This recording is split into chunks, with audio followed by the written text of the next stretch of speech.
प्रताप की तरह बहुत ही बलवान, बहुत बहादुर और जिनके बाहुबल का लोहा दुश्मनों ने माना, जिन्होंने अपने देश को मुग़लों से आज़ाद कराया। ये उस टाइम की बात है जब हमारे देश मुग़लों के अधीन था और मुग़लों का ज़्यादातर हमारे देश पर बहुत ज़्यादा जगह पे कब्ज़ा था और वो बहुत अत्याचार करते थे। और इसी बीच एक योद्धा निकल कर आता है, एक लीडर निकल कर आता है, एक ऐसा शेर निकल कर आता है जिसे देखकर सारे शिकार दुबक जाते हैं, डर जाते हैं। दोस्तों, मैं बात कर रहा हूँ शिवाजी महाराज की। शिवाजी महाराज वो नाम है जिसका नाम सुनकर दुश्मन की रूह तक कांप जाती थी और उसे सपने में भी शिवाजी महाराज दिखते थे और वो सो नहीं पाता था। दोस्तों, शिवाजी महाराज के जो पिताजी थे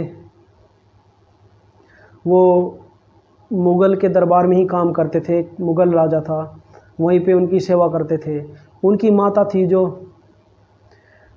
वो उनका पालन पोषण करती थी और वो ज़्यादातर अपनी माता के पास ही अपना समय बिताते थे। उनकी माता बहुत ही धार्मिक टाइप की थी और बहुत अपने ये गीता, रामायण सब चीज़ को हर रोज़ कंटिन्यू पढ़ती थी और वही शिक्षा जो कि शिवाजी को देती थी, जिससे शिवाजी महाराज के अंदर शुरू से ही अपने देश के लिए बहुत प्रेम था और वो कसम खा चुका होता है बचपन में ही कि मैं अपने देश को इन मुग़ल साम्राज्य से आज़ाद कराऊंगा और पूरे मुग़ल साम्राज्य को तहस नहस कर दूंगा। और वो बचपन से ही बहुत ही अपने देश से प्यार करने वाले बंदे होते हैं।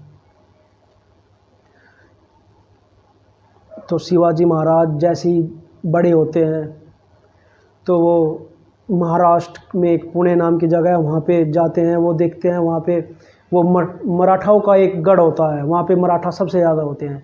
वो देखते हैं मराठा बहुत ताकतवर हैं, बहुत बलशाली हैं और बहुत ईमानदार हैं, पर उनकी ताकत जो है वो सही दिशा में नहीं लग रही थी, ना अपने देश के कहीं काम आ रही थी। उस टाइम पे मराठा मुग़लों के अधीन थे, तो मराठाओं को एक करता है, समझाता है कि हम मराठाओं को मुग़लों के ग़ुलाम या नौकर के नाम से जाना जाता है और मैं ये मुग़लों की ग़ुलामी और उनकी नौकरी नहीं कर सकता, ना मैं बर्दाश्त कर सकता हूँ, ना मैं अपने किसी मराठा को करने दूँगा और हमें इस जंजीर को तोड़ना है और हमें मुग़लों का सामना करना है। तो वो शिवाजी महाराज उन मराठाओं को समझाते हैं। बहुत सारी मराठा उनके साथ मिल जाते हैं और वो अपनी एक टीम बनाते हैं। तो वो इसी बीच अपने अंगूठे को काट कर शिवलिंग पर अभिषेक कर देते हैं और वो अपनी सेना बनाते हैं, उसके साथ दुश्मनों के नाक में दम करने की रणनीति बनाते हैं। उनकी सेना तो बहुत छोटी होती है और उनकी शुरुआत जो होती है बहुत ही छोटी सेना है, तो आप सोचिए कि शुरुआत कैसी रही होगी। और वो वहाँ पे प्रण करते हैं कि हम अपने पूरे मराठा कौम को और अपने पूरे हिंदुस्तान को मुग़लों से आज़ाद करा के रहेंगे। उस टाइम के जो मुग़ल शासक थे, निज़ामुद्दीन शाह और आदिल शाह नाम के 2 शासक थे। उस टाइम पे उन्हीं का हिंदुस्तान के अंदर ज़्यादा साम्राज्य था। उन दोनों के नाक में ऐसी नकेल डाल देता है शिवाजी महाराज कि उन्हें सपने में भी शिवाजी महाराज दिखाई देते हैं। और उनकी सबसे बड़ी अच्छी ख़ास बात ये थी, जैसे मुग़ल करते थे कि जहाँ भी जाएंगे लूटपाट करेंगे, मंदिरों को तोड़ेंगे, औरतों को उठाएंगे, उनका रेप करेंगे, बच्चों को मारेंगे, बुज़ुर्गों को मारेंगे। पर शिवाजी महाराज ने अपनी सेना से बोल दिया था, जिस सैनिक ने भी मेरी सेना में औरतों के साथ दुर्व्यवहार किया या किसी भी औरत को गंदी नज़र से देखा, चाहे वो दुश्मन हो, चाहे वो किसी भी धर्म विशेष का हो, मैं बर्दाश्त नहीं करूँगा, मैं उसे खुद मौत के घाट उतार दूँगा। वो औरतों की बहुत इज्जत करते थे और बच्चों से बहुत प्यार करते थे। उन्होंने कहा कि किसी भी बुजुर्ग को नहीं सताया जाएगा, ना हम किसी को सताने देंगे।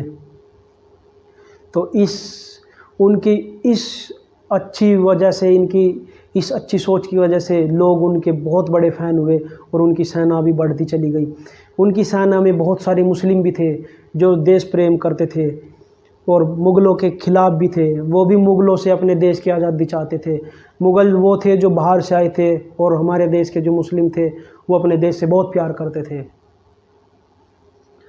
तो शिवाजी महाराज जब ऐसा प्रण ले लेते हैं और वो अपने दुश्मनों को बहुत परेशान कर देते हैं, तो इसी बीच उनका जो दुश्मन होता है निज़ामुद्दीन शाह, वो उनके पिताजी को उठवा लेता है और अपने कारावास में डाल देता है। उस टाइम पे दिल्ली की गद्दी पे जो बादशाह बैठा हुआ था, शाहजहाँ था उसका नाम। वो शाहजहाँ से बोलते हैं, शाहजहाँ मेरे पिताजी को कारावास से छुड़ाओ वरना इसका अंजाम बहुत बुरा होगा, और तुम निज़ामुद्दीन को बोल दो कि मेरे पिताजी को छोड़ दिया जाए।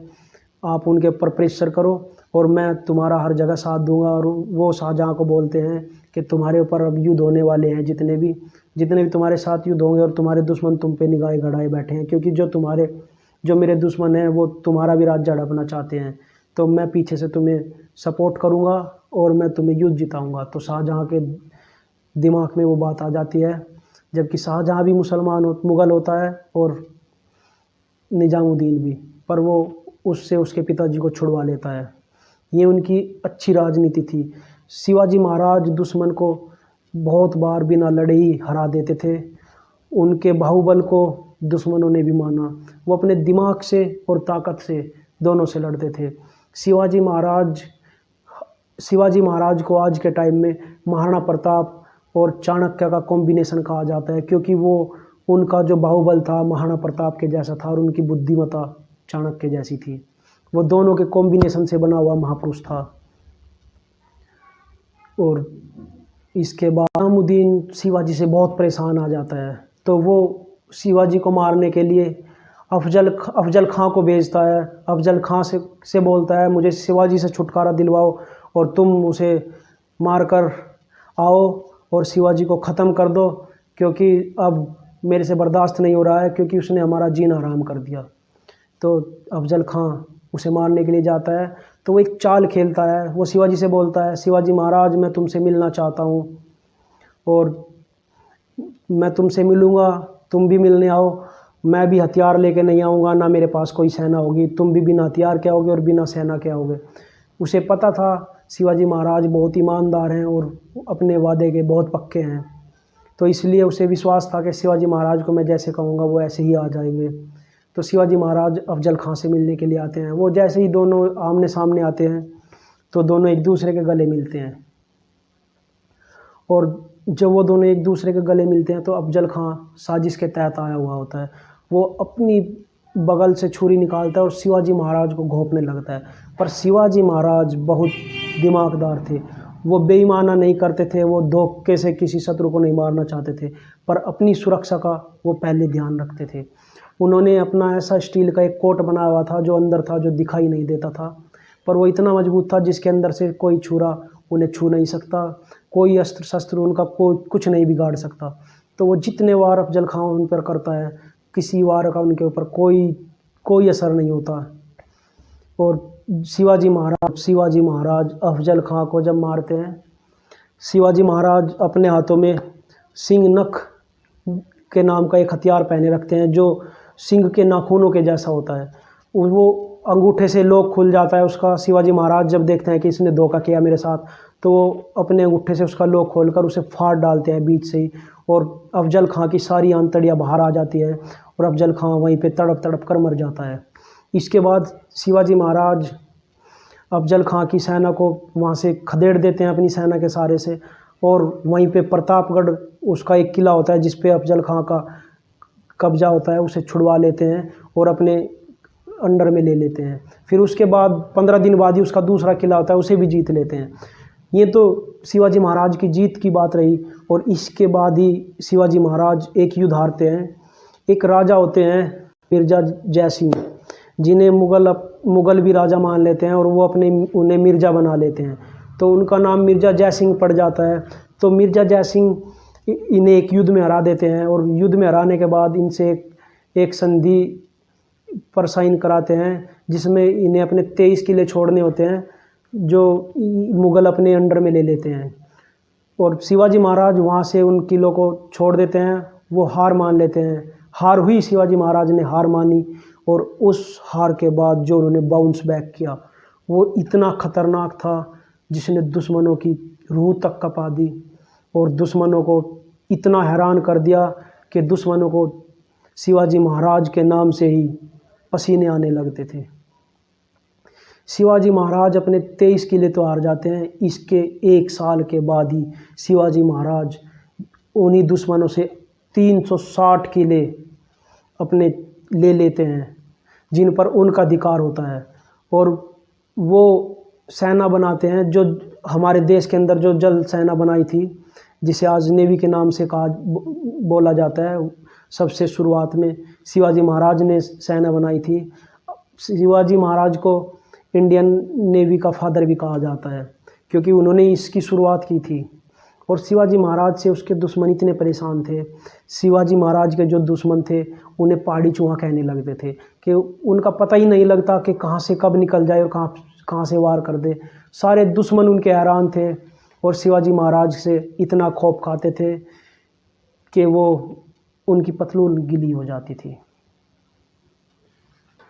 दोस्तों, शिवाजी महाराज की कहानी आपको कैसी लगी ज़रूर बताना, और